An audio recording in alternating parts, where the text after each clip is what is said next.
Hi everyone, welcome back. ഇപ്പോൾ trending ആയിക്കൊണ്ടിരിക്കുന്നത് Dhyan ശ്രീനിവാസന്റെ ഒരു പഴയകാല ഇന്റർവ്യൂ ആണ്. അതിൽ അദ്ദേഹത്തിന്റെ ജീവിതത്തെ പറ്റിയാണ് പറയുന്നത്. അവരുടെ വാക്കുകൾ ഇങ്ങനെ: ജീവിക്കാൻ ഒരു കൊതി തോന്നുക എന്ന് പറയുന്നത് പോലെ, അല്ലെങ്കിൽ ഞാൻ ചത്തുപോയേനെ. വീണ്ടും ഈ സ്വഭാവം തന്നെയായിരുന്നുവെങ്കിൽ, അകാലത്തിൽ പൊലിഞ്ഞു പോവുക എന്ന് പറയും പോലെ. മകൾ ജനിച്ചപ്പോൾ ഇനിയും ജീവിക്കണം, അവളുടെ കൂടെ ഇരിക്കണം. ഇതല്ലാതെ ഇനിയും ഒരുപാട് കാര്യങ്ങൾ എനിക്ക് ചെയ്തു തീർക്കാനുണ്ട്. പൂക്കളിലും പുഴകളിലും എല്ലാത്തിലും സന്തോഷം കണ്ടെത്തണം. പണ്ട് വേറെ രീതിയിൽ സന്തോഷം കണ്ടെത്തിയിരുന്നു. അപ്പോൾ കൂടുതൽ സപ്പോർട്ട് വേണ്ടിയിരുന്നു പലതിന്റെയും. എന്നെ ആരും വിളിക്കാറില്ല.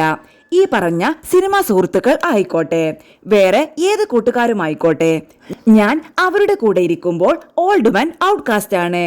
ആ നദികളിൽ സുന്ദരി യമുന എന്ന നദിയാണ്. ആ സിനിമയിലെ കോൺഫിഡൻസ് ധ്യാനിന് നല്ല രീതിയിൽ ഉണ്ടെന്ന് ഞാൻ വിശ്വസിക്കുന്നു. ആദ്യം നമുക്ക് ആ സിനിമ കാണുമ്പോൾ ഇഷ്ടപ്പെടണം. നമ്മളെ സിനിമ നമ്മൾ കണ്ടിട്ട് നമുക്ക് ഇഷ്ടപ്പെടണം.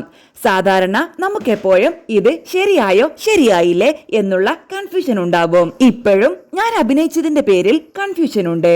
പക്ഷേ പടം ഓവറോൾ എനിക്കിഷ്ടമായി. അപ്പോഴാണ് മറ്റുള്ളവരും ഇഷ്ടപ്പെടും എന്നുള്ള പോസിബിലിറ്റി തോന്നിയത്.